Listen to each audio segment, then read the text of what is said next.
Welcome to the first ever. Well, not the first ever, but yeah, this is the first ever live Jonesdotcome podcast episode. I ain't never recorded one of these live before. Let me fix this camera. You know what I'm saying? Let me get that straight. I feel like my skin look a little too bright, like way too bright. But we gon' look. We not at the studio today. We at the crib. We at the home setup. You know what I'm saying? COVID is going rampant or whatever.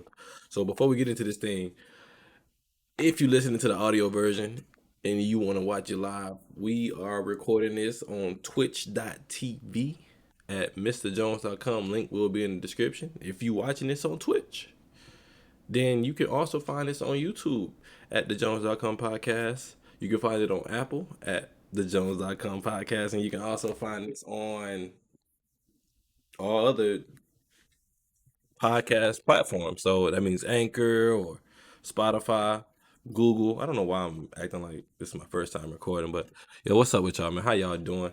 I'm really here solo today. I was gonna have like a bunch of people in here. Some people might join depending on how they feeling or whatever time they wake up or something like that. I don't know, but what I'm saying, I'm rocking out solo today. You did? Why I say my sound muted? I don't know. We ain't worry about that. But you know what I'm saying. So this the end of the year, man. This December 31st as the day I'm recording this 2021. And I can say I had a pretty amazing year. Like no cap. Like I started the year, I went to New Orleans. I went to Arizona this year. I went to Phoenix twice. I went to Milwaukee this year. I went to Michigan. I gotta take more trips, bro. I really do gotta take like more trips. I'm finna go somewhere in January. Like I'm going out the country. Like no cap, we going out the country next year. Like I gotta go. I gotta be gone. I just have to.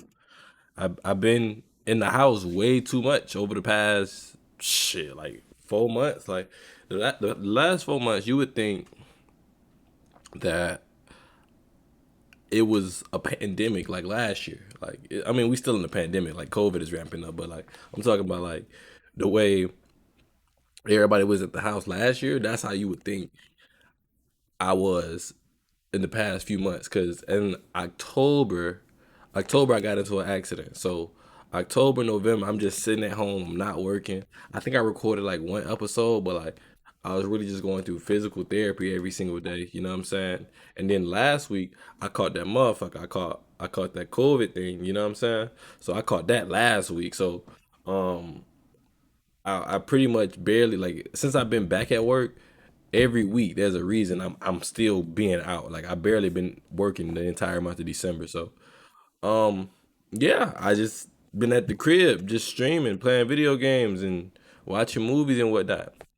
And now that's how I came up with my top 10 albums of the year list. Now, well, really, my top everything list for the year. Now it's really like it really sucks that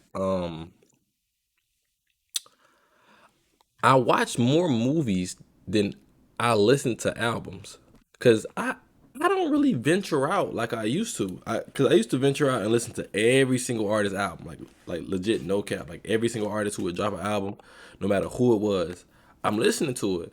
But now like I'm being real selective about the albums that I do take my time to listen to or the ones I will check out, and I'm gonna always check out the big artists, but um it's just like I don't always like them. Like I rarely like them actually. But look, we're gonna start with the most disappointing albums for me this year, and I think number one is Big Sean and Hit Boy. All right, that album right there. It, is it an album? It's 6 songs. That's an EP. That EP right there was some mid, yo. Like Big Sean and Hit Boy. Like, and it's crazy because I'm a huge Big Sean fan, but like when it comes to Hit Boy, his music to me has fell off over the years. Like his beats sound un non creative, not creative at all. It's just music. You know what I'm saying? It just sounds like something you would predict when you hearing a Hit Boy beat. And that's I'm not feeling that. And we doubling down on Hit Boy. Hit Boy and Nas album this year. Yo, I kept seeing so many people talking about, oh, yo, this Nas album gonna be fire. Like this Nas album hitting. And I was like, you know what, bro? I'm gonna take the time. By the way, I don't like Nas. Like, I'm from Atlanta, so everything Nas like that New York, like how they be get like hyping up these New York rappers, like bro, I've never felt that like ever in my life. Like I never felt that same love that these New York people be having. So no, I do not like that Nas album. Like it was not it to me. Nothing about it was cool. Well, yeah, nothing about like I just like he got the same whack ass flow, bro. Like, how can you have that flow for so long, like consistently? Like, there's no reason you should have that flow like that long. You got to switch it up at some point. And the subject matter is just, it's nothing I never heard before. So, like, when I'm listening to Nas, I'm like, yeah, no, like, it's just, it is nothing about Nas is giving me some enlightenment or anything like that. So, that Nas album mid. J. Cole, he dropped the album this year. I don't know if a lot of y'all know that, but the off season came out this year, and I remember hearing so many people hype this album up. It was so many people hyping this album up, like, "Oh, this gonna be album of the year." Cole dropping, the world always shut down with Cole dropping. And I'm like, bro, I don't know about y'all, but I didn't like KOD. So if I didn't like KOD, I'm really not that geek for the off season, you know. But people was gassing it, and it came out, and it was a few tracks on it that's like cool or whatever. But as a project, bro, I ain't started no J. Cole album and listening to the end of it in a long ass time. Like just happy to listen to a J. Cole project start to finish. Like I've yet to do that in like since like 2014 Forest Hill Drive. So yeah, the off season, a disappointment for me, a huge disappointment. Man, not disappointment, but yeah, yeah, that was a flop. And then next we go on to Meek Mill. He dropped Expensive Pain this year. I think that was the name of his album. And yeah, that's all I got while listening to it. Expensive Pain in my ears. Like I don't know why he thought this was the album. I don't like championships either. See, that's the thing. People be hyping up these mediocre albums, and people was gassing championships. Championships came out 2018, yeah. So people was gassing up championships 3 years ago, like it was the best shit ever. Cause he had that What's Free with Rick Ross and Jay Z, and I felt like that song wasn't even like on no crazy shit. Like when certain people get Jay Z features, I feel as if they throw away verses by Jay, and Jay come on there not really spitting nothing like crazy, and Ross wasn't speaking nothing crazy. And so yeah, when I heard Expensive Pain, I'm like, okay, all this sound like typical Meek Mill music. And that's the problem with a lot of these artists. They're starting to become shell of themselves. The past three people I just mentioned, Big Sean, Nas, and J. Cole, when you start to hear their music nowadays, it don't sound like nothing new. It don't sound like they took the time and stepped out of their comfort zone or stepped out of the box and tried to make something like that we never even heard before. Like as repetitive as Future is, there are some tapes that he have that we like, bro, this don't sound like nothing I've heard before. Future, Hendrix, Dirty Sprite too. Like none of that was sounding like nothing we had heard before. So it's like we getting to the point with these other artists. It's like, okay, we know what we expecting out of this, and we're getting what we're expecting out of this. If you come out here with something that we wasn't expecting, oh man, and then you like perfect it. Okay, down. I'm like, all right, yeah, I'm hype on you because now you impress me with something new that you've never done before, and it was good. Like we don't get that too often. And next on that list, who who does the same thing is Roddy Ricch. Roddy Ricch had a very. See, I wasn't disappointed by Roddy Ricch's album, but the masses were. And the reason the masses were disappointed by his album is because they believe Please Excuse Me for Being Antisocial was some crazy album. And I didn't think so. I heard that album and I was like, yo, this album cool. Like start to finish. There's a lot of good songs on here, but I wasn't looking at this as like nothing on that album sounded like groundbreaking or like some future shit. Like, all right, yeah, this artist right here and his artistry and his creativity is finna be on some next level shit. Like, nah, it just sounded like uh, a newer version of Thug and Future. Like that's literally what it sounded. It sounded like, all right, yeah, Roddy Ricch cool. That's it. Like I never looked at a Roddy Ricch art as an artist and like, yo, he got next. Like he finna be the biggest thing blowing. He finna be the biggest thing. Like, and that's how I don't understand how people was disappointed by Roddy Ricch's album, because when I listened to it, it sounded like regular Roddy Ricch to me. And so I don't understand how if you did like Roddy Ricch before, this album should have been something you was used to. Like, oh, okay, I mess with this because this is regular Roddy Ricch music. Like nothing about this album was like, oh my god, he did something and he was experimenting too much. No, like none of that happened. Like none of that happened at all. It was just regular Roddy Ricch.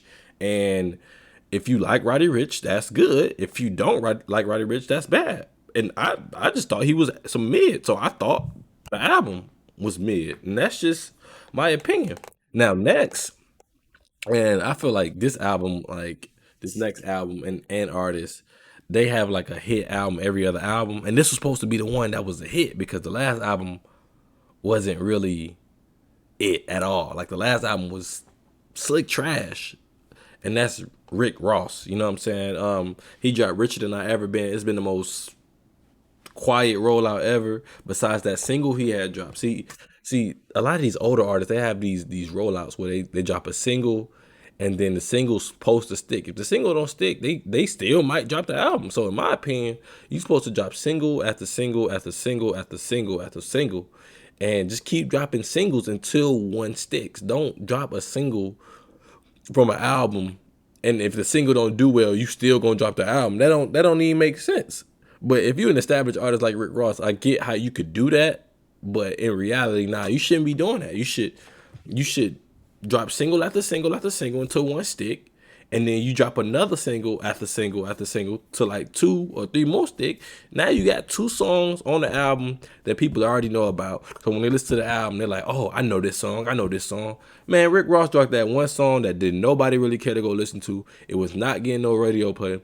And so when the album dropped, people want to go listen to it. They was like, what the hell is all this shit? You know what I'm saying? Like when people listen to a new album, unless it's some crazy fire shit, like some brand new shit, yo, people want to hear some old music that they already heard before. Like I'm it's weird. It's like you hearing all these new tracks, and then you want to hear that one that, all right, I do know this song. Like on Roddy Ricch's album, it was Late at Night, and that was arguably the best song on that album. Sad, but anyways, we not on Roddy Ricch. We on Rick Ross, and there was no song on this album. Like when I heard this album by Rick Ross, I did not like. It was nothing I heard that made me want to go back and just listen to it again. Like nothing. I don't even think I finished it. Like that's how mid it was in my opinion. Next on this list is somebody who recently dropped the album. Let me look at the release date of this album because they've been gassing this album up. December 10th. This dropped 21 days ago. 21 days ago, December 10th.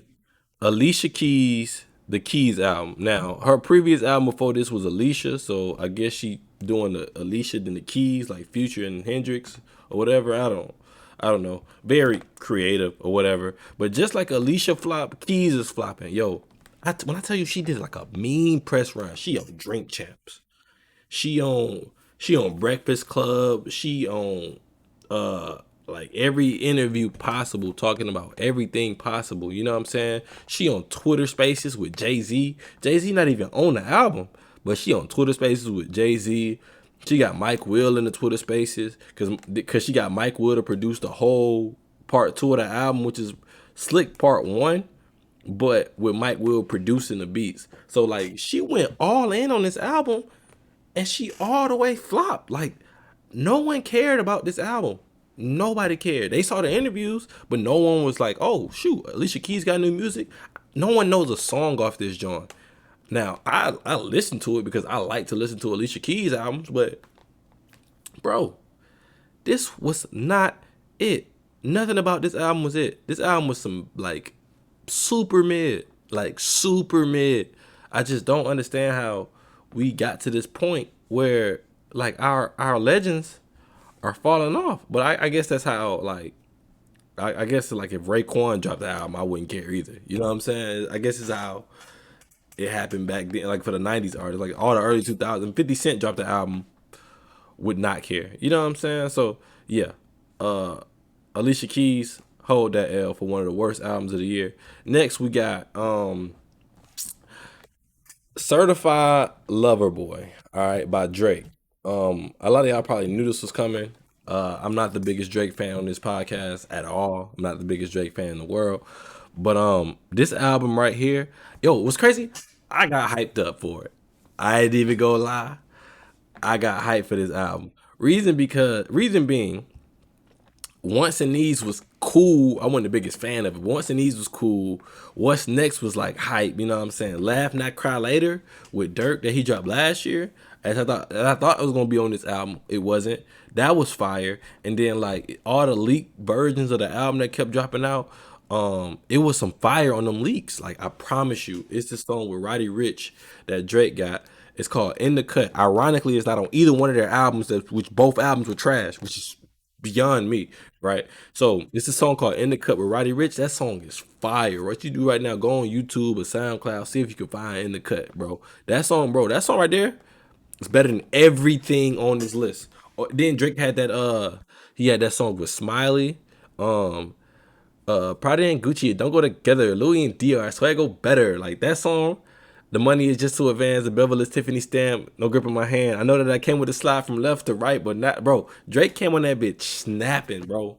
He came in that song snapping. He came on that track going crazy, and he dropped this mid of a project called Certified Lover Boy. And when I kept like on his press run, right, he bought billboards in all these cities. He said Masego is on Certified Lover Boy. He said Lil Baby. He said Durk, Giveon, Hove, Travis Scott, Future, Young Thug, Yebba, 21 Savage, Project Pat, Tim's, Ty Dolla Sign, Wayne, Rose, Kid Cudi. Y'all know how much I love Kid Cudi. I love Kid Cudi Kid Cudi is like one of my favorite artists. And when I heard him and all these other artists on Certified Lover Boy, oh my god, yo, that album was so mid. Like none of it was inspiring. None of it sounded new. Uh, Champagne Poetry, it was just Masego's beat, and so like it annoys me that I hear like or I'll be watching like people's stories and I see people using that just for the beat. They don't even like got Drake rapping. They using just Champagne Poetry because they like the beat. And I'm like, bro, you can just go listen to Navajo by Masego, and it's a better song on the same beat. Poppy's Home was some mid. Girls Want Girls was carried by Lil Baby. In the Bibles, the best part of In the Bible is that little 10 seconds Lil Durk is on there. That's it. Like legit. Like the 10 second. I don't have a clue what Love All sounds like, and Jay-Z is on that song. Fair Trade with some corny shit that like like girls would love that. Like I've been losing friends and finding peace. Sound like a fair trade to me. That's for the Instagram girls caption. Way Too Sexy is the most overhyped, like annoying track. Like nobody I know liked that song when it first dropped, and then somehow it just went viral because of I guess the sample, and everybody was just taking off with it. It was on everything, and I'm like, and no one liked the song. It's probably platinum. TSU is cool. That was on one of them leaks that he dropped, so I kind of like TSU.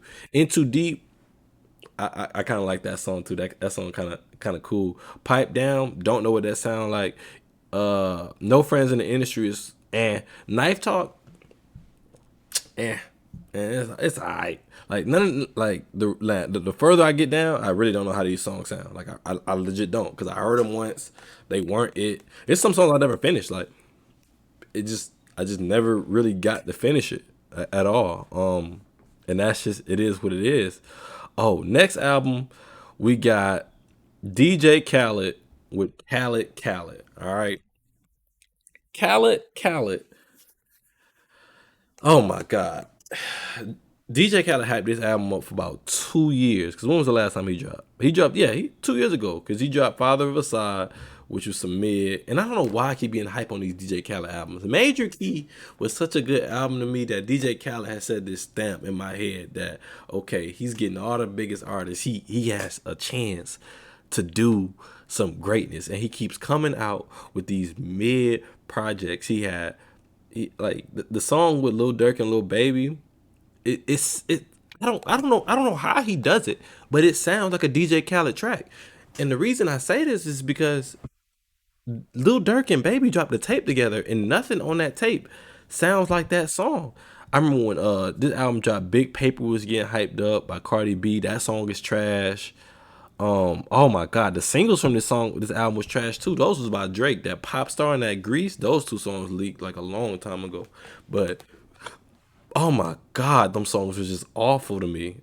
Then he had Nas and Jay Z on the track list, and that wasn't doing nothing for me. Like, yeah, DJ Khaled really flopped with that album. Like, oh my god, that album was bad. Speaking of Durk and Lil Baby, they dropped the collab tape, and I did not like that album. Like, I'm not a big. I feel like I really like Lil Baby, but I don't like Lil Baby as much as everybody else. But I do like Lil Baby more than a lot of people. It's weird. I'm in this weird space with Lil Baby where I feel like he's one of the best artists coming out soon, but at the same time, it's like he keep doing these collab tapes, and I'm not liking none of them. I didn't like the one he had with Gunna, and I really love Gunna. I really love when they collab. I just didn't like the tape that they had together, and I don't really like this Lil Durk collaboration, the Voice of the Heroes. But I mean, that's just me though. I'm not a big fan of these 20 track projects. I've been saying this for years. Like, yo, can we consolidate this to 11 max? Nine is perfect. Mike did Thriller with nine, so you could do an album with 11 or 12 tracks max. You don't need 20 fucking songs. And I understand streaming purposes, and I understand these artists being in the studio making songs like non-stop, and they gotta get out somehow. You know what I'm saying? These artists recording every single day, dropping new shit dropping new bars every day. So I understand how they need to be always recording, but yeah, it just I don't be feeling it when you got 80 tracks on the album and I'm supposed to like it.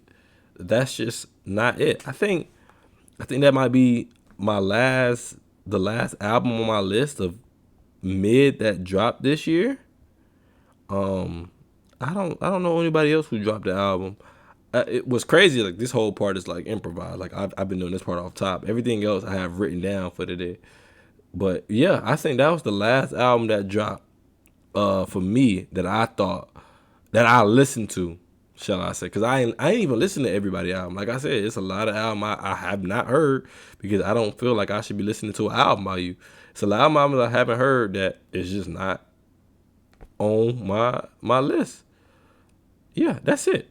Yeah, that's all the albums. Oh wait, we got one more album that I get to call trash, and it's Trust Fund Babies. If you don't know what this album is, it's Lil Wayne and Rich the Kid. I'm gonna just let that be what it is, and we gonna move on from that. All right, y'all cool with that? All right, we cool with that. Um, Next album. All right. Next list.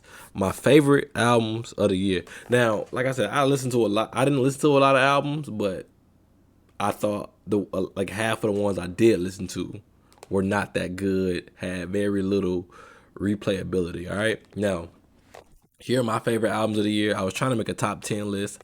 Only found 9 albums that I could put on the list that were like, yeah, I really fuck with this. All right. So number 9, right? We got Doctor Evil by Nudie. Now, I really like Young Nudie. All right. Now, I will say that Nudie raps about nothing, like at all, like nothing at all. He just comes on a track, rap about the same old subject matter. You know what I'm saying? No creativity, no nothing. But when Nudie spit that shit, it sounds real. Like everything Nudie says, I believe it. Like when he says it on the track, I believe it. I believe everything that man be saying, cause it just sounds real and it feels real when he say it. Like, and Yellow Tape, Perk 30, Child's Play, Two Face, Doctor E. Yo, like this album has some joints that I was going back to all the time. Um, Number 8, and the only reason this is number 8 because it technically dropped last year, but it dropped on Christmas last year, so it pretty much was only out for like a week last year. So I'm hyping it up for this year, and that's Whole Lotta Red by Playboy Cardi. Now look. When this album dropped, people was talking about how Cardi fell off. This is one of the worst things he ever dropped. What is this music? Now I can understand that for a few songs on here, but the rest of them are just gold, like gold. Everything just gold. Go to the moon. Stop breathing. Beano, Slayer, uh, New Neon, Control, King Vamp, Place, Sky. Oh my, Sky is perfection of music. And people say they don't listen to Cardi for like words and lyrics. It's just vibes. Man, he be telling stories. He be spitting on this joint, like spitting on this joint, yo. And I feel like once people could understand, like if people took the time to like try to figure out what he's saying or understand, this is what I don't like. All right, this is what I don't like. We still don't know if Lloyd says 5'2" or 5'2", even though 5'2" would only make sense. If she's 5'2", that makes no sense. But I want you, yeah, that's stupid. We still don't know what Lloyd is saying officially. We barely be knowing what Michael Jackson be saying in his songs.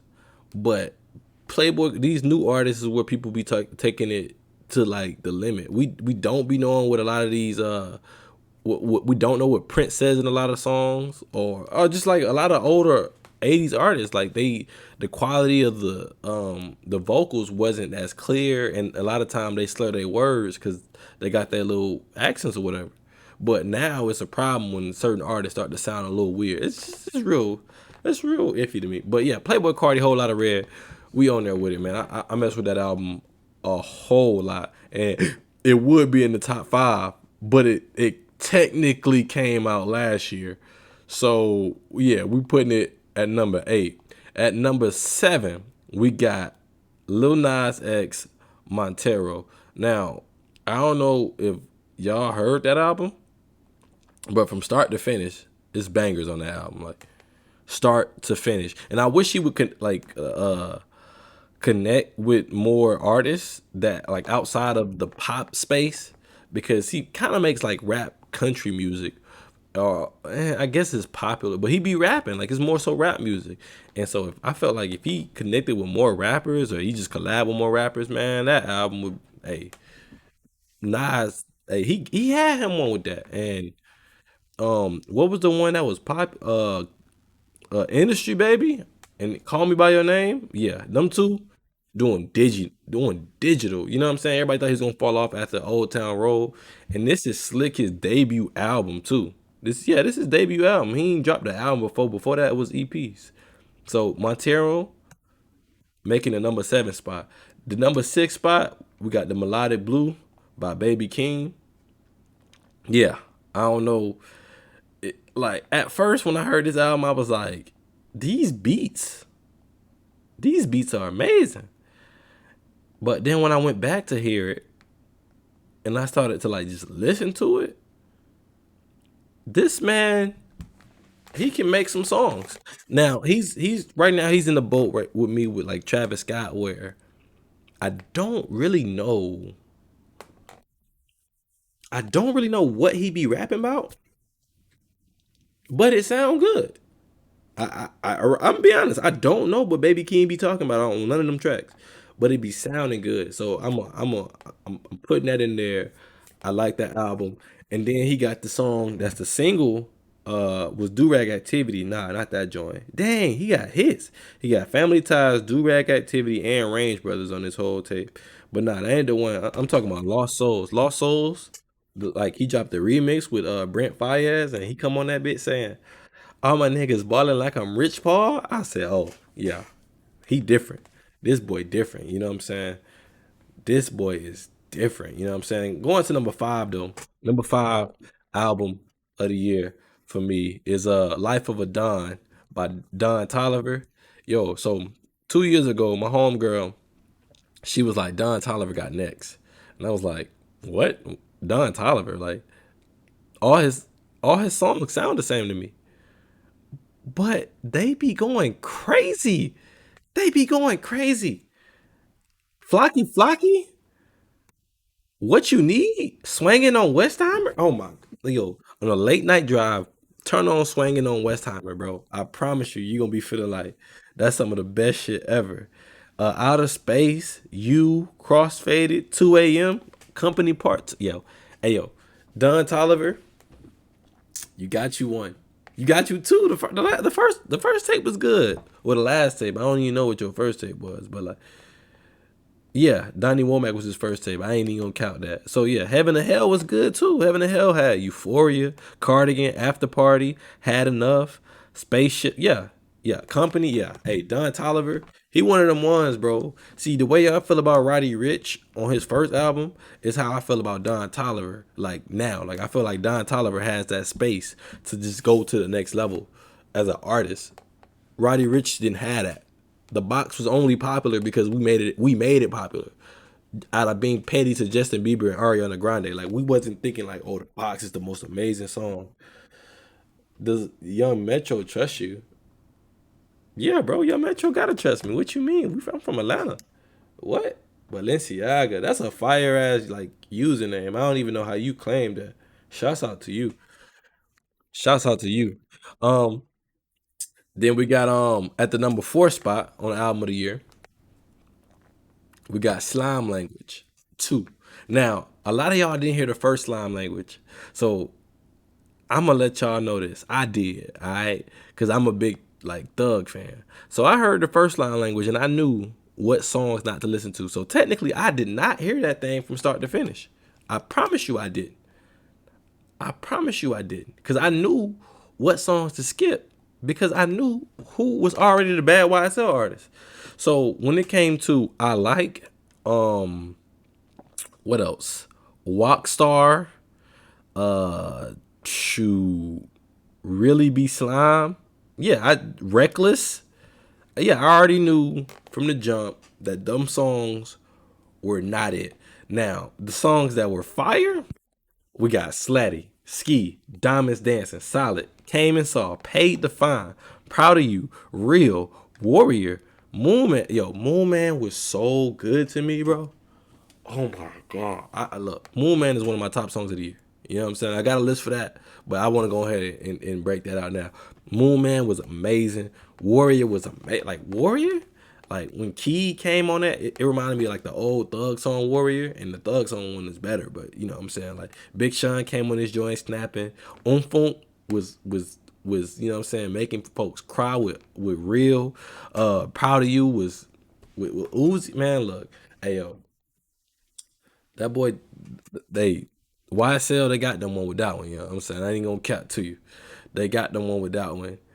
The person who I think underperformed the most on this tape was Gunna. Gunna went on no track where he was going crazy. But hey, I do like the album.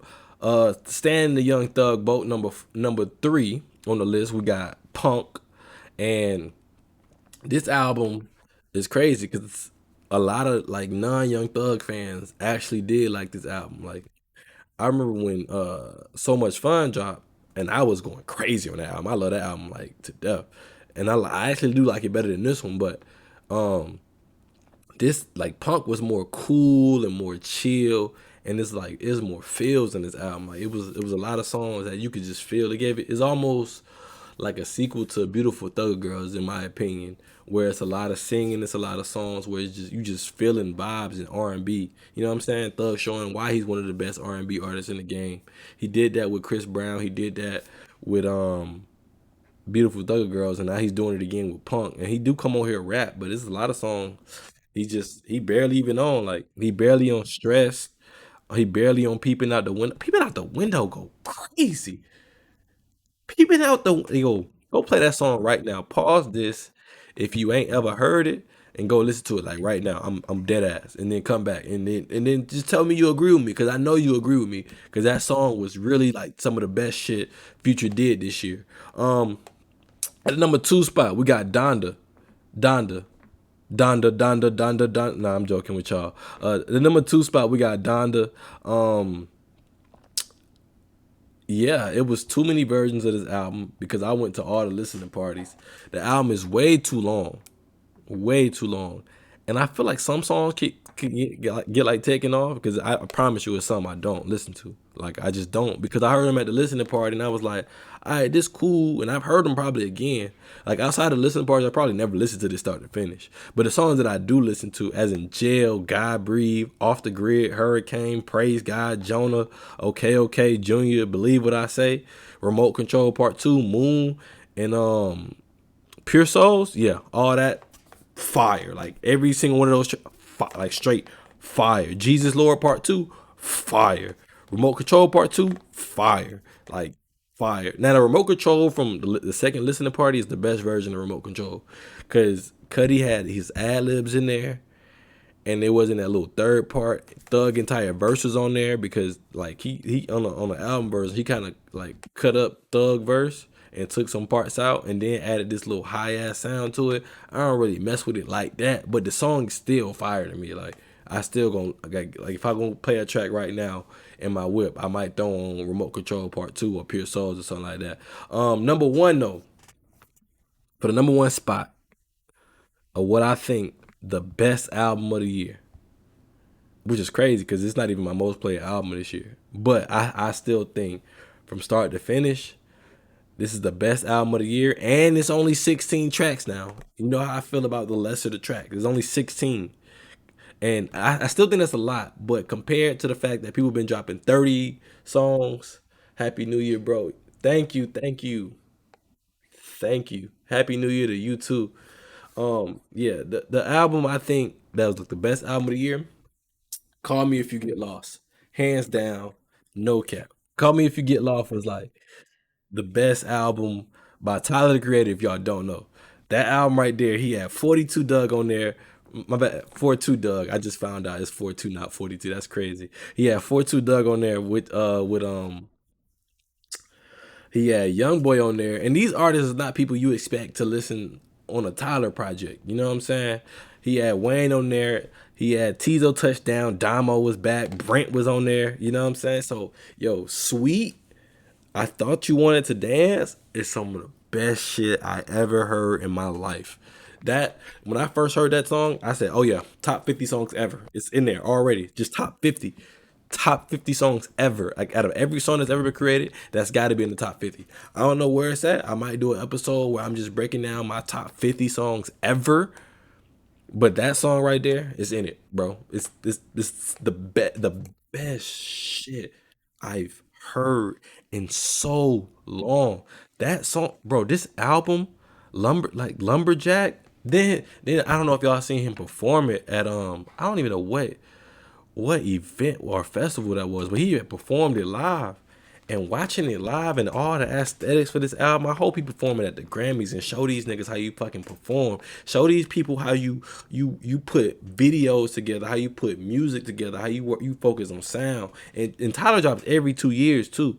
Literally, he don't miss a year. He ain't missed a year since '09. Like every 2 years, Tyler is coming with some brand new shit, some brand new colors, brand new like scenes. Man, like yo, and like I stopped liking Tyler albums for a bit. You know what I'm saying? They weren't bad, but it just wasn't my vibe. But this album right here, he got the DJ drama, the samples on here, like not the samples, but the little DJ mixes. Oh my god, the gangster grills. Hey, this album is a best album of the year, hands down. Not even close, bro. Not even close. Not even close. Best album of the year, bro. And so just to run that back, so number one we got Call Me If You Get Lost. Two we got Donda. Three we got Punk. Four we got Slime Language. Five we got Life of a Don. Number six the Melodic Blue. Seven Montero. Eight Whole Lotta Red, and nine Dr. Evil. All right, that's my albums of the year. Only got nine. That's cool because that's what I liked. I didn't like 10 albums this year. I didn't even like nine because a Whole Lot of Red dropped last year. Another one of my favorite albums that I listened to this year was Man on the Moon 3, and that dropped last December. But hey, that's just it is what it is. So that's my albums this year. Now we finna go through my top songs this year, you know.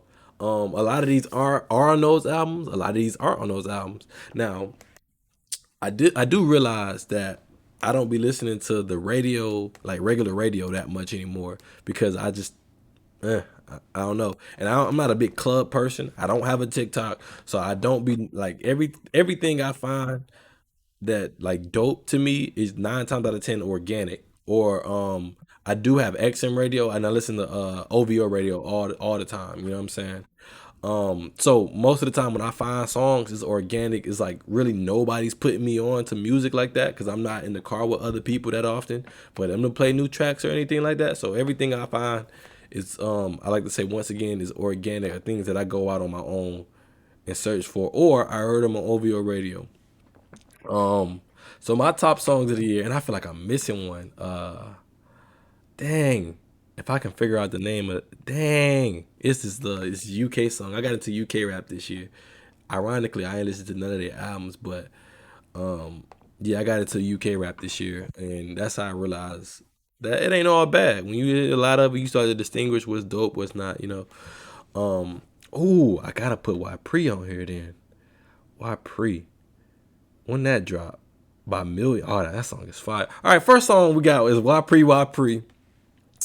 Y space Pree by this rapper named Millions. He's from the UK, and Millions he he got. Is there some other? Nah, I don't like none of his other songs. I ain't even gonna count to myself. But Y Pre is some of the best. Like that song is fire, yo. Like I think that dropped last year. I don't care. That song is fire, bro. I heard it this year for the first time. That song is fire. Yo, y'all go check that out. Next on the list we got Moon Man by Strick, Thug, and Cudi. I just told y'all how much I love that song. Obviously, yeah. Uh, I think I, Thug and Cudi went on there and just flowed it together as I knew they could. I'm happy like some of my favorite artists are starting to collab with each other. Because I love Thug, I love Cudi, and they got two songs together this year. The other one would be Remote Control Part Two. That's also on the list. Like I just said, I really love that joint. But I'm gonna be real specific on which version I think is the best song, and that's the version from the second listening party. All right, now if you ain't heard it, I don't know where you could go hear that, but that's tell you that I'm being honest with you. That's the best version of the song. All right. Now next we got Moon by Kanye West, Don Toliver, and Kid Cudi. Now Ye is barely on it, and we can arguably take Ye off this song, and it would still be some of like the best shit I've ever heard. Like no cap. Like that song what Don Toliver did. What's crazy is that um the way Don Toliver recorded it, he said he wasn't even on the actual like he didn't record it in that order. Like he sent Ye some vocals and Ye chopped it up and came up with Moon. And I don't know how they be chopping up people lyrics. It's funny because Don Toliver not the first one to say that. T Pain said he did that for Good Life. Like when they recorded the video, he was like, "Bro, all this was in different places when I recorded it, and when I last heard the song, when I did the song." So it's just fire how Ye could he could get some vocals from somebody, chop it up, create an entire new verse, and make some like straight fire with it. Next on that list, we stand in the Kanye boat. I think this is my last Kanye song on the list, so y'all can, what I'm saying, hop off my nuts. We got Hurricane. Now I first heard Hurricane years ago, like 2-3 years ago, when it was supposed to be on Yandy, and like it was leaks of that, and I felt like it was called 80 Degrees at first. Baby wasn't on it, The Weeknd wasn't on it. It was Anthony Clemens, and the chorus was different. Ye verse was completely different. I remember he had this bar. He was like, "Drop the wave runners, now we run a wave" type vibes. You know what I'm saying? Um, so yeah, I remember 80 Degrees. I still like the original beat better, but then like what it's become now and watch the growth of a song. Like you don't really get to see songs grow and change and develop like that. Like we got to see with Moon. I mean, then we got to see what Hurricane was. Ironically, Moon was a part of Hurricane at first. It was like an intro. It was supposed to be, I mean, an outro. It was supposed to be one long song, but he just separated them. So, but like what he did with Hurricane, man, I do like the final product. I do like the original beat better, but I also like the Weeknd on it singing the chorus over Ant Clemens, and Baby came in and did his thing. He killed it. Yeah, really messing with that track right there. Next we got Lost Souls by Baby Keem and Brent Faiyez. As I told y'all earlier, man, when Brent Faiyez said all my niggas balling like I'm Rich Paul, I knew. I said, yeah, this the one. And Baby Keem on a regular version of Lost Souls, it's still the same. It still hit. His part is still cool. You know what I'm saying? You feel what he talking about. And then because everybody trying to find him a bitch that nobody knows. You know what I'm saying? You want your girl to be low key, and I just felt that. Like you want somebody just specific to you. And then he got the second part, the switch up is all smooth and whatnot. Yeah, bro, I love that song. All right, now this one I'm finna throw y'all a curveball, a real good curveball. Babyface Ray, shout out Detroit. You know what I'm saying? But real niggas don't rap, yo. I promise you. First time I heard this track, first time I heard this track, I said, "Oh yeah, this it." Some real niggas don't rap. Hey, that's oh my god. This song right here is so fire and it's so play, it's so smooth, give you like that Detroit feel. And I know him and Sean dropped the track. I ain't listened to it yet. I don't even know what I'm waiting on. But yo, Real Niggas Don't Rap by Babyface Ray. Yo, that's it. All right. Next song, We Stand in Detroit. We got Veeze with Law and Order. And it's like this Law and Order beat. And it's really weird, like how it come off. And like the way it sounds, it's like it's really weird. It's a weird track. Um, but when I first heard this song, I was like, all right, this cool or whatever. Like, what is this? And then I heard him say, "My young nigga black and ugly. He shoot like Tony Snell," and that blew my mind away. Like that bar right there, it blew my mind away. Cause because it's so accurate. How how ugly Tony Snell, like he's like the pinnacle of ugly NBA players, but he can light that bitch up. Like he had a 50-50-100 season. He can shoot that motherfucker. He be peeling that bitch. So when B said my young nigga black and ugly shoot like Tony Snell, I said, oh yeah, he got him one with this. He got next. Ironically, he ain't dropped nothing else that I really wanted to hear. But yeah, that was fire. The next song, and this is a lot of people I know's favorite artist right now. And they think he like the hardest dude in the street. We got STG with Lick Back. Now, I heard Lick Back before the remix dropped, before STG dropped this album. You know what I'm saying? I heard it as a single, like early in the year. Cause I told you I listened to OVO radio, and that's when I first heard this joint. And I heard that joint, I was like, oh yeah, this nigga is snapping. Like this nigga can really rap. But I realized that it was murder music at the same time, and I can't listen to too much murder music, which is why I still haven't gone to listen to STG album, because we went from trap music to murder music, and now I feel like we in the space of just murder music. You know what I'm saying? So yeah, that STG tape, yeah, I'm gonna go check it out. Like after I leave here, probably, you know what I'm saying, and upload this. I might check it out sometime today, sometime tomorrow. You know what I'm saying? I'm gonna give it a check out. But I do like that song Lick Back. It do go hard, and you can also go check out the remix with Future and Thug. That song also go hard, but I like the original version better. Cause I don't need. Sometimes I don't be needing the big artists. Even though I really love Future and Thug, sometimes I don't be needing the big artists on the song to make it go crazy. But speaking of Future, the next song is Me or Something by Nardo Wick with Future and Lil Baby. And this song just dropped not too long ago because Nardo just dropped this tape. But yeah, I knew this song was gonna be a banger when I just seen it. It's just something about it. It just came out as like straight fire, straight flames. Fucked her with my chains on. Now she thinks she me or something. Yeah, that was it. I really like the title. It give you a vibe like they gonna be some on something else, but nah, it's like with chicks, like they always thinking they you or something. Like, oh my god, and that's real. Because when you around your girl so much, she start to mimic the things you do. Because if you doing the right thing, she gonna look at you as like um as weird as it sounds, she's somewhat gonna look at you as her leader. Like she gonna look up to you in a way, hope that you do the right things and take the right steps for her.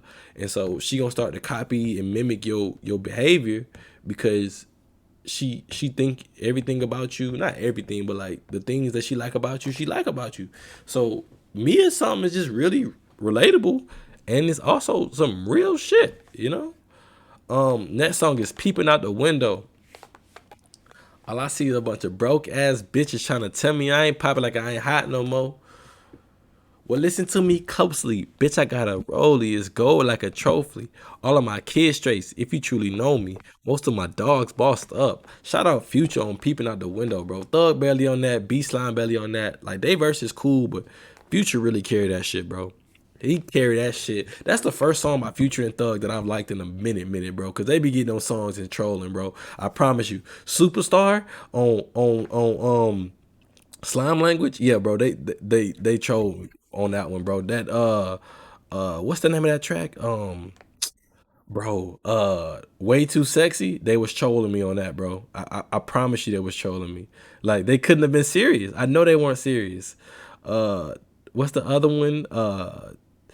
Harlem Shake. Yeah, bro. They were trolling me, bro. They were trolling. They were trolling. They're not serious. They can't be. These songs are like dog water. Sup, mate? They're not serious. They going in the studio off of every drug possible and they just start trolling, bro. They're not serious when they make these tracks. But peeping out the window, Thug and Future finally took a song serious, and it was like some of the best shit I heard in a long time by those two. Next song on the list has got the Who Won't Smoke remix. Now, this is a TikTok song. I will acknowledge that because I've seen the little TikToks on Twitter, and I was like, do. What the fuck is that? But like, I remember when I first actually heard the song once again on OVO radio. Um, yeah, I was like, I don't understand how the part that went viral was the viral part when mans get on here and straight up say, "I think my chopper might be gay." Cause he blow niggas. Like, bro, when I heard that line, I said, "Yo, hey, he it, he him for real." He got two songs on my list. Nardo Wick, shout out to him. But then I got the remix on here with Herbo, 21 and Durk. You know what I'm saying? I really do mess with this song. The video, it feel like it's really weird because it feel like none of them wanted to be there, but they all there for the video. But I do like this song like a lot. Like I really do love this song. Next we got Thug, J. Cole, and T-Shyne with Stress, because they be having that nigga stress, and I just felt this song a lot. I'm really not gonna this is this might be Cole best verse of the year. He's like, I got a wife, I got a baby to feed, I got a mama to spoil, got a few legal fees. Like when he just starts talking about life and shit, he gotta like just deal with. You know what I'm saying? I felt it. You know, and people be acting like, and he was just saying he not saying he the richest, but he don't check his bank account because he like at this point in his life he know he's doing pretty well. He know he got it. You know, and I just felt that a lot. Not really as in I got it, but um I could just understand the way he made it seem like you could just understand everything he was saying, yo. Like just to be real with you. Next song, ironically, is Real by Thug and Umfunk. Umfunk is Thug's actual brother, like real deal brother, and Thug always put his family on, and he really did a good job with Umfunk because this song right here was fire. Like I asked my ex why she lied to me. She talking about Umfunk why you played me. Like that song is it for real. Like it's some of the best. I keep saying that, but it really be some of the best shit. Like some of the best shit, and it's like crazy. Next we got Proud of You with Thug and Uzi. I kind of went down that line already, so I ain't even gonna go over that song again. Next we after that we got Off the Grid. I thought I was done with Ye songs, but here we are with Kanye, Cardi, and Fivio Foreign. And so Cardi barely spit anything crazy on this, but then when the beat changes to this drill vibe, when Fivio get on that joint, and he just got so many lines in that joint. They say I'm a product of my environment. I told him no, I'm God produced. Then he also say, I met her at church. She prayed for me. She my God sister. That's a bar. And then Ye get on there snapping like the best shit he ever snapped in like a long ass time. Um, he said, what Ye say? They playing soccer in my backyard. I think I see Messi. And this money I never neglect. Oh my God. He also said, I talk to God every day. That's my bestie. That shit was fire. That shit was fire. Ye had some bars on that Donda album. One of my he said, I can give $1 to every person on earth. That I mean these are bars, bro. These are just bars, like subtle flex bars. Um, next we got Run It Up. Yo, Run It Up. Like the intro to this song is just everything that I feel. I wanna get this right. So we gonna look this up.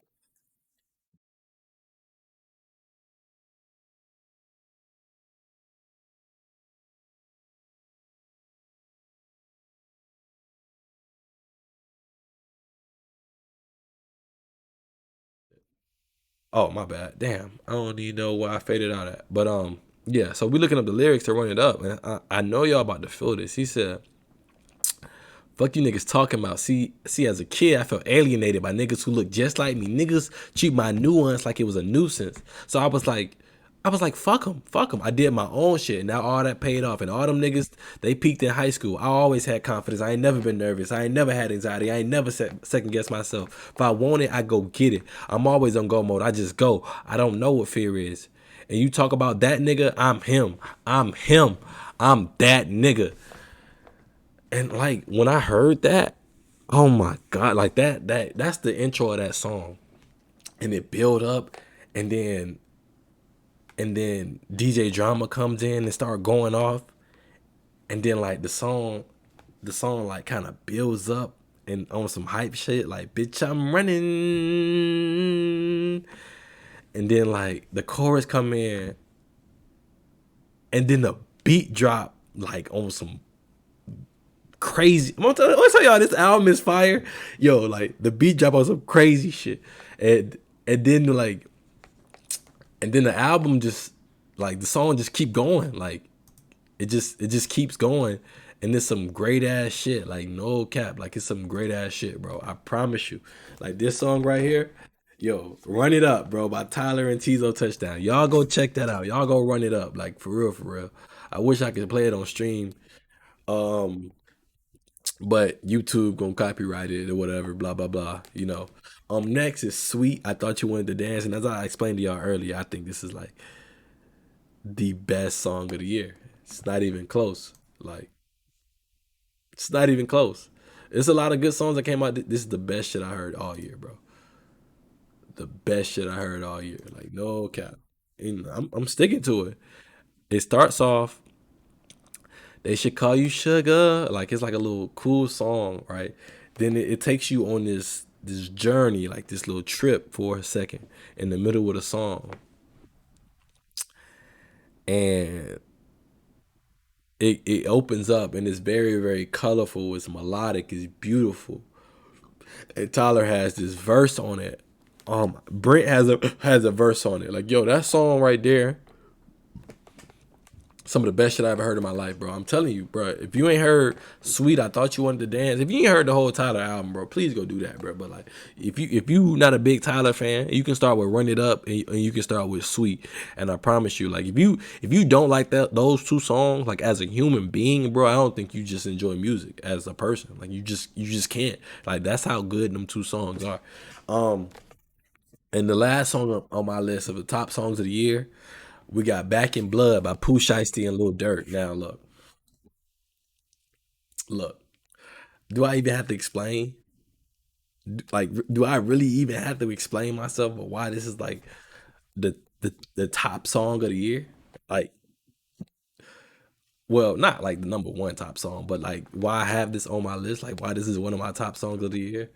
Bitch, I got my own fight. I don't need security in the club. All that woofing on the net, nigga. I thought you was a thug. Like, bro, hey, hey, free Pooh Shiesty, bro. He just dropped a freestyle from jail, and I'm pretty sure he went crazy on it. I don't know because I'm not listening to no freestyle from a guy on the phone. Like it's just not working for me. But hey, yo, Pooh Shiesty, that's my dog. But Pooh, I'm really Shiesty is probably one of the best lines of the year too. You know what I'm saying? Hey, Dirk killed it. Shiesty killed it. You know what I'm saying? Honorable mentions this year. We got I don't even have a list for honorable mentions, but we gonna put shit crazy with Gucci and Big 30. I really do like that song. Man, this shit crazy. I'm in it. Yeah, that one right there. That one go crazy right there. That's an honorable mention. Um Too Easy by Gunna. Oh my god. I just Oh, it's a song. I completely forgot this album dropped this year. Culture 3. Damn, it's been a long year. I ain't even put this on my list. I'm just going through music. Hey, Straightening is on that list of best songs of the year, yo. I'm telling you right now. Don't nothing get straightened but straightening. Hey, Migos, him. Him. Honorable mentions though. Back to honorable mentions. I'm glad I actually found this. That song that Having Our Way. That's an honorable mention. I do mess with that song. That's one I played that song a lot. It's one of my favorite songs this year. Uh, How We Coming. That was also by Migos. That was cool. Um, Flocky Flocky. Honorable mention. I do like that song. Let me go through my playlist, man.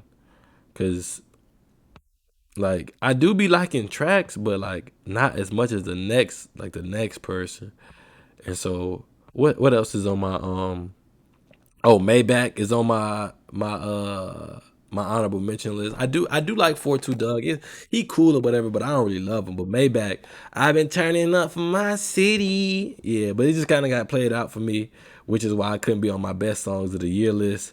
Uh Yo, Move to Miami, Roddy Ricch and Lil Baby.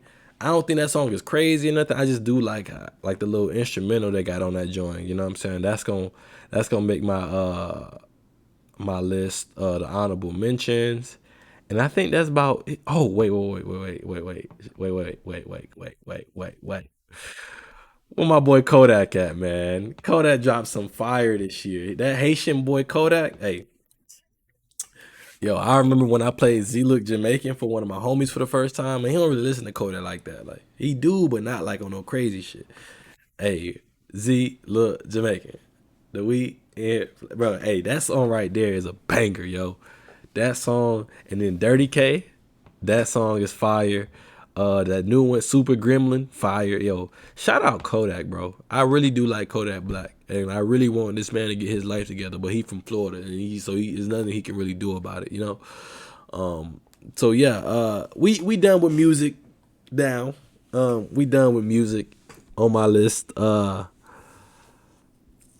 gonna run it back one more time.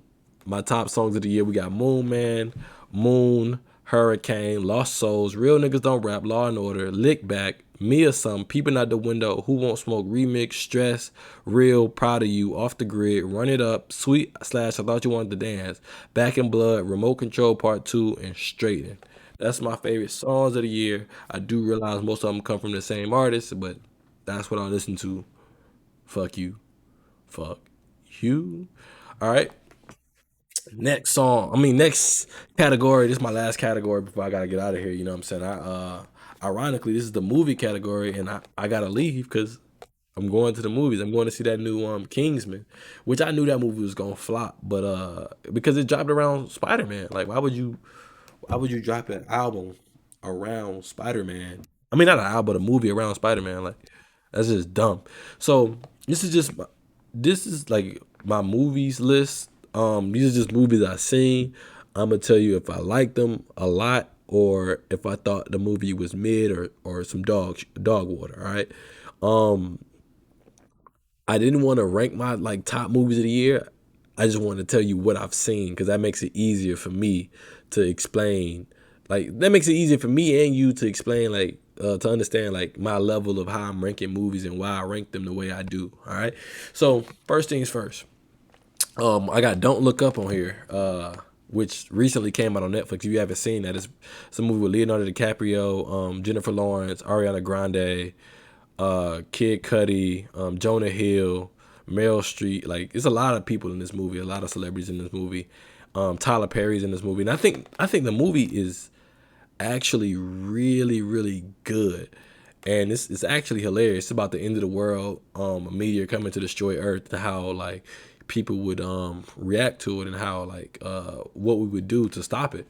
And so when I watched this movie, everything about it just seemed so real. Especially when it came to how stupid people are, like just the masses and how stupid people really are. This movie really like hits it on the nail of how dumb Americans really are, and the rest of the world too, for following America in a movie like the way they follow and rely on America in this movie is very strange and beyond me. And like when they try their own shit, it's like their technological advances aren't there yet. It's really weird. But yeah, really, really, really go watch Don't Look Up if you got time. Next on my list is James Bond, No Time to Die. This is the final 007 movie as with Daniel Craig. I do.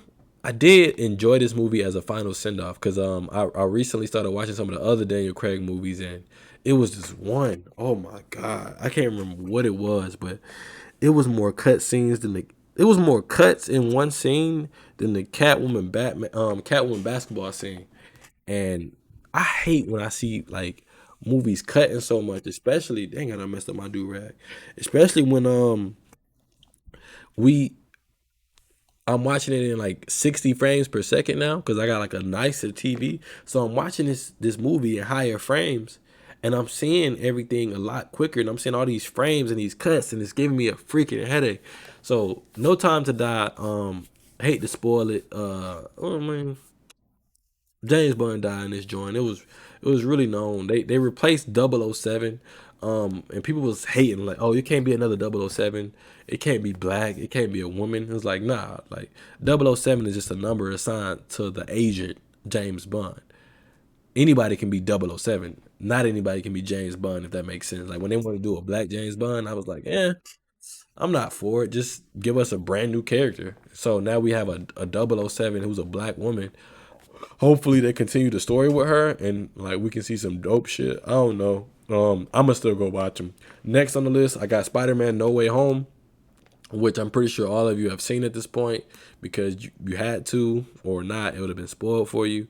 It was cool, but the movie really plays like really, really heavy off nostalgia. Like if you really love those old movies, then like you would really like this. But like the Amazing Spider-Man, like I have no connection to Andrew Garfield like at all whatsoever. I think all of those movies are shitty. I think as Spider-Man movies go, like those are some of the worst shit. I've never watched them from start to finish. I always fall asleep on them. They're just bad movies, and I don't care about none of it. And him being in a movie was like, Andrew was here, and then I saw Toby Maguire in the movie, and I was like, something about his Spider Man wasn't giving Spider Man to me. Like they were just there. They weren't doing an amazing job as Spider Man characters for me in that movie. Like you gotta realize they were also Peter Parkers.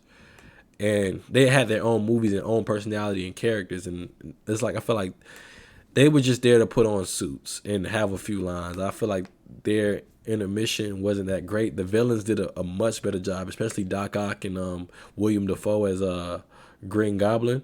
I think they did an amazing job. I don't know why Jamie Foxx was in the movie at all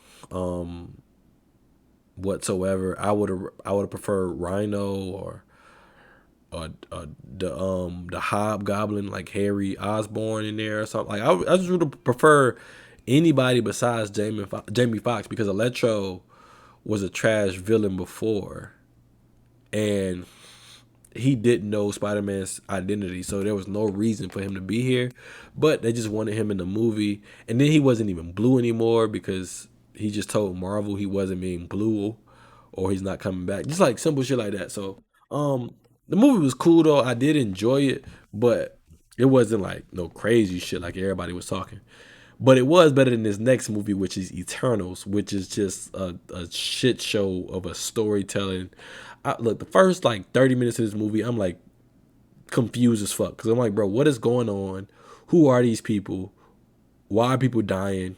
They give you the Star Wars scroll thing, and I hate when movies do that. Like, you can't, you don't know how to tell a story, or you don't know how to fit the story that you trying to tell in your screen time. So you try to give everybody a backstory of what you want them to already know before.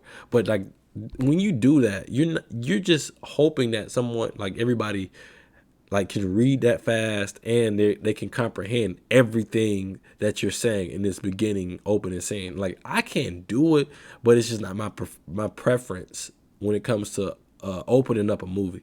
Because now I'm supposed to say, okay, this is what happened.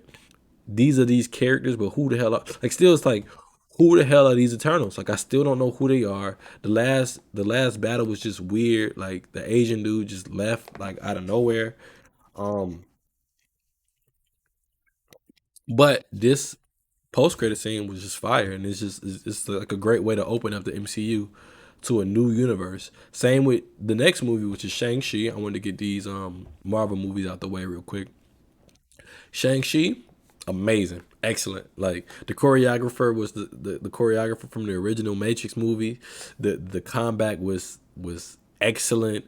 The ending was some mid, but like everything about Shang-Chi was just like fire. Like from the from the bamboo scene when they out there in China at the little whatchamacallit, yo, that movie was just fire, bro. Go see Shang-Chi. It's on Disney Plus if you ain't seen it yet. Next movie on the list is Dune. Now, I've never heard of Dune before. Like the movie drop, I seen Zendaya, I seen Timothy Chalamet in the trailers, I seen Aquaman in there.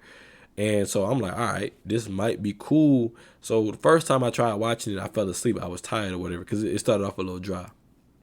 So people who had seen it was telling me, "Oh, it's real, real good. Go back and watch it." Bro, I sat there and watched that 3 hour movie and nothing happened. Like nothing. Like nothing happened. Now, I like when I read some reviews on it, they was like Dune is supposed to be boring.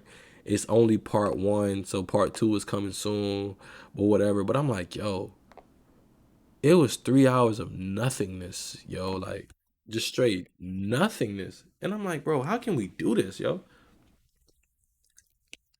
How can we get on here and just do nothing for like 3 straight hours? Like, I don't, that's beyond me. And like the movie was cool. Like, I wouldn't advise nobody to go watch it though. That's the thing. Like, I just wouldn't. Next we got on the list is Black Widow back to Marvel. Dang, I watch a lot of superhero movies. Black Widow, I was telling people you don't need to watch it, but after watching Hawkeye, you kind of do need to watch it. And it was interesting, somewhat. I fell asleep during it. It just dropped at a bad time. I feel like if this movie dropped right after Civil War, when the story takes place, it's cool, but it didn't drop after Civil War. So I know Black Widow is dead. So I'm really just in theaters just watching this just because honestly it was nothing about this movie was inspiring. It was like another Disney Marvel spy movie type action movie vibes. It wasn't all that. Next on the list is Suicide Squad, the new one, and I'm not gonna talk about this movie long because I didn't see it. Well, I didn't finish it. I watched the first part and I just didn't care to finish the movie. I just really didn't. That's it. That's all I got. Next is Matrix Resurrections, which just dropped last week, but I did take the time to watch it. And this movie did not need to happen. Like the movie, the first beginning of the movie is pretty much trying to explain or remind people of the first three Matrix movies for people who didn't see them, and they bring back characters from the original movies played by different actors because they're different forms of the original characters because those original characters I guess died or disappeared or something like that. So when you watching this Matrix movie, it's like, huh? Especially if you've already seen them and you're familiar with them. Cause like I watched them recently, like last year, like 2 years ago. So I watched it, like the original trilogy not too long ago. So I was like really refreshed on what happened in the Matrix movies. And so to watch this and watch the entire first like 45 minutes of them trying to re-explain the original movies and then explain how Neo's not dead, and then they tried to just give Trinity like some some powers like Trinity has always been like the like that motherfucker. Like no, Trinity was just a sidekick, just a love interest of the main character. That's it. There was nothing special about Trinity. I don't know why they tried to go back and make something special about her when she wasn't. And that's how they failed with this movie on some women empowerment shit. That's really what it was. They just tried to do some women empowerment shit. And they just keep trying to throw that into movies to make you respect women. Like, bro, people who respect women gonna respect women. People who don't. Like, bro, don't try to like force feed that shit down my throat, bro. That shit not gonna work, bro. That shit's just weird. Next on the list, we got Justice League, the 4 hour version. Whew, the Zack Snyder cut is what they like to call it. It took me like 8 hours to watch this movie, bro. I did watch it all in one sitting, but I started it and I took a nap. But I paused it. I paused it. So I started it. I was watching it. I paused it. Took a nap. Then I went to the store, did some grocery shopping, came back, kept playing it. Then I cooked because I needed something to eat while watching the movie. You know what I'm saying? It took me a long time to finish it, and it still sucked. Like it still sucked. It still sucks. You can't have a original movie that's 3 hours long that suck, and then drop another one that still sucks. It still sucked. Justice League still sucks. Still a bad movie. Still trash.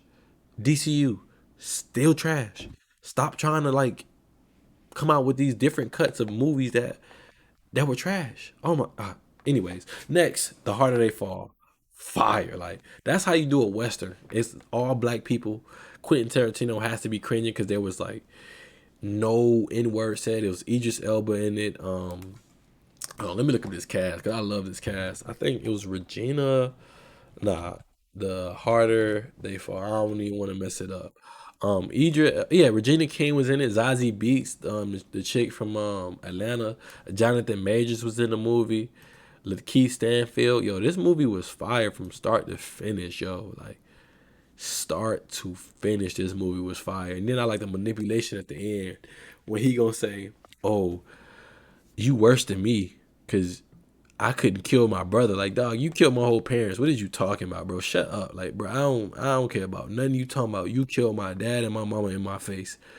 I don't care if you my brother or not. You dead, boy. And then since they all real characters that make like real people in real life, I make it like doper too. Like the story didn't really happen, but these people were really real. I think that's just dope. I think the movie was dope. Next on the list we got Mortal Kombat. Hey, that movie, because I played the Mortal Kombat games, so and I remember watching the original movie. This movie was cool, yo. Like I really do think this movie was cool. I do think it doesn't introduce any characters. They expect you to know who everybody is. I don't like the way they treat Sub Zero, and I don't like the way they treat Scorpion. Like I just really don't like it. Now I don't really mess with the final fight scene, but like outside of that, all the movies was cool. I don't like how they introduced this random motherfucker, like not Liu Kang, but not like this white savior character, like this random white guy is just randomly in this movie. Like randomly. His kid is in this movie too. Like there's no reason for this guy to be in this movie. They will never put him in a game and nothing. Like he's just, you know how you like them old Mortal Kombat used to create a character and go through the story mode. Yeah, he's that just created character going through the story mode. Like bro, why are you even here? Like get the go on. Like just get out of here. Like what are you doing? Next on the list is Fast Nine. And I remember when I first watched this, bro.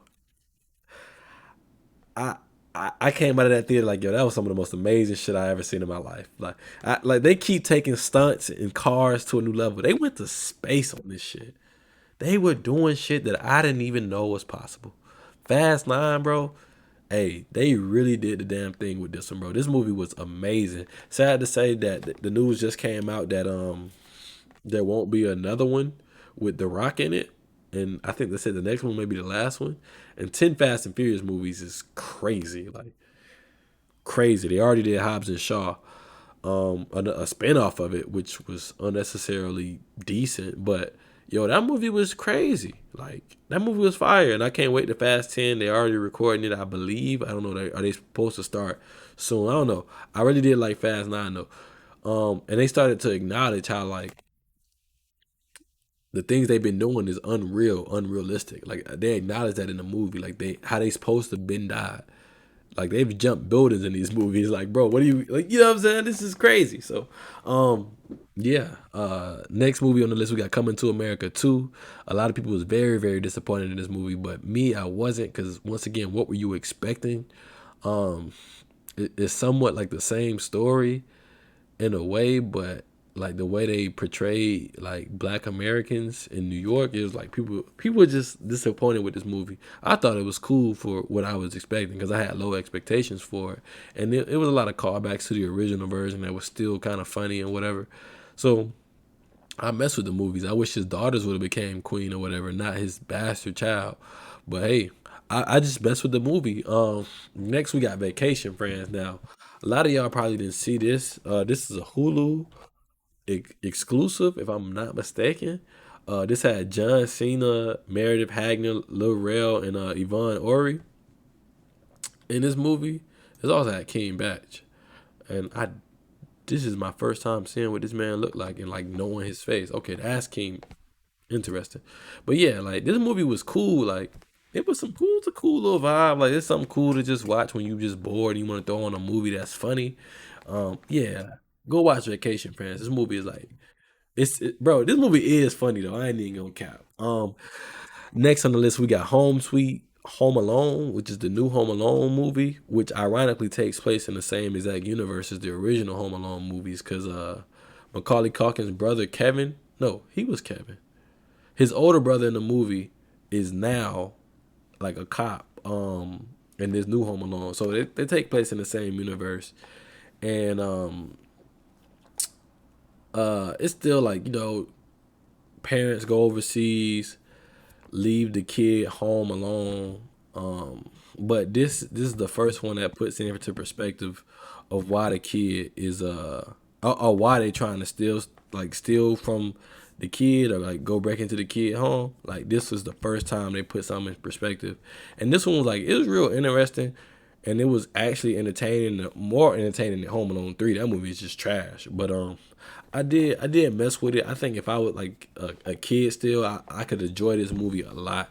Like I know when I was a kid, I used to love Home Alone like a lot. I used to watch it every year, and so this movie like it does a good job at bringing that back, that Home Alone feel.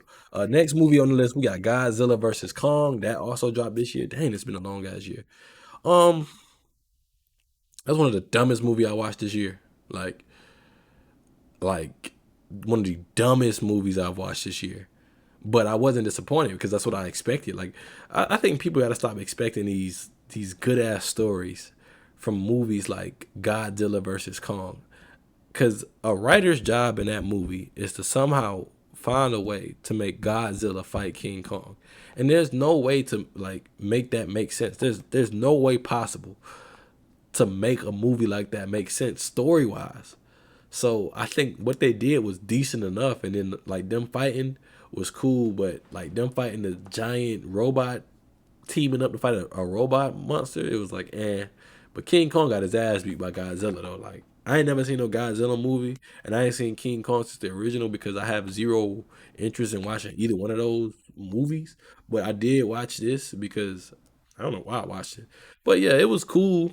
It was some shit that I expected, which is why I realized why I don't watch these movies because I don't really expect much or want much from them, and I can go without seeing like a big ape just killing folks or gorilla, whatever Kong is. I don't know. It's just pointless to me to like go and continuously watch 10 Godzilla movies. It's just not it. Next on the list is Space Jam, which I did not finish, and from what I was watching, it was cool. I just also don't care to finish another Space Jam movie. Like I didn't expect much. I'm not a kid, and I wasn't the biggest fan of the original Space Jam movie. So yeah, I didn't see the new one, and I hope it was hope y'all enjoyed it. I did enjoy Space Jam. Next on this is Malcolm and Marie. Oh my God, this right here, Malcolm and Marie, is elite acting. It feels like it's one shot, but it's not. It's just one scene, right? It's one long scene of a movie of two people arguing, and it's Zendaya and David Washington, John David Washington, Denzel's son, right? It's just them two. It's in black and white, and you just sit there. The movie opens up, and they're arguing. Well, they're just talking about the night, and they get into this huge argument, and it drew up this big debate like who's right, who's wrong, or something like that. You know what I'm saying? But in reality, like they're both wrong, they're both right. It's just two people expressing their feelings about how they like about one another and they like their situation and just throwing dirt on each other. It's something that you shouldn't really do when it comes to like a relationship, like an argument. But I get it, like I really do understand what they were going through, and I do feel like you just feel like you immersed in this argument that Malcolm and Maria are having. Now, I do want to watch this again. I might watch this tonight. I just might. That's how much I like this movie. Next on the list, I just love black movies. Y'all see how many black movies is on this list? Next movie on this list is Judas and the Black Messiah. Oh my God, Fred Hampton was in that bitch spitting bars, man. Yo, the CIA really some haters, bro. If everything in this movie happened like directly the way it happened, I know they have to dramatize things um for Hollywood purposes, but if everything happened the way they say it happened, bro, CIA really some haters, bro. Like some true haters, bro. It's sad how much they was, you know what I'm saying, hating on Fred Hampton, yo. That movie is real sad at the end, but you could just see the things that they were doing for just black people, and the movement in Chicago to what Chicago is now. Like what I do like that movie show is that the Panthers weren't the only black group of people that were trying to get like black people to do better. Like everybody had their own ways of just black empowerment, and we still in that mode today. But now it's like more beef with amongst each other. But like the goal was just everybody having this black empowerment back in the '60s because everybody wanted to like we realized who the common enemy was. Now it's just I don't fucking know what's wrong with fucking people. I don't know. I don't get this shit. But that movie was really good. Everybody played an amazing like they did a great job. Daniel Kaluuya as a British guy, he keeps nailing these American accents, bro. He keeps nailing them. He keeps nailing them. The last movie on this list, um, King Richard, another recent movie that just dropped not too long ago. It's the if y'all don't know what this is, the Venus and Serena Williams origin story, which really focuses on Venus Williams for the most part and how she became who she is, like her like her road to her first match and success or whatever. And it's also what's buddy name? Will Smith is Will Smith playing their dad. So you get to see everything that he taught them and all the videos that they have and like it's just a really inspiring story how he had like a plan for his children and he worked them like he you really got to Joe Jackson these kids if you want them to be successful. Every single one of these kids got to get Joe Jackson if you want them to be truly successful. Like to be on some once in a lifetime type talent, you have to Joe Jackson these kids, work them all day and all night, and train them to be stars, train them to be the best, train them to be better than the next person. That's how Michael Jackson was trained. He was trained to be the best, and look at him, the best. It's some people who come out here and like struggle alone or motivate them to do that.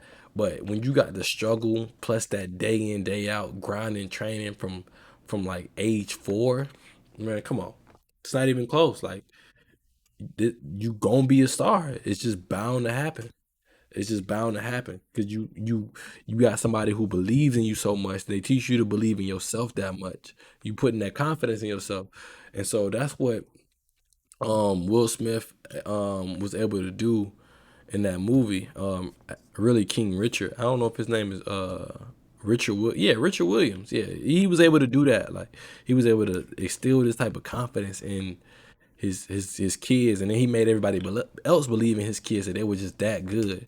You know what I'm saying? When you make somebody and train somebody to be that good, man, it's crazy. And so, 9 times out of 10, I don't know about 9 times out of 10, but you never know which sibling gonna be better. Like if you train two siblings to be like really all time greats, then you'll have like what you had with Venus and Serena, where Serena ended up being better because now she's younger, so she's getting the same training that Venus is getting, but at a younger age. So she's starting earlier. She's practicing just as hard, and then she got competition in her sister, which is at the time was probably better than her.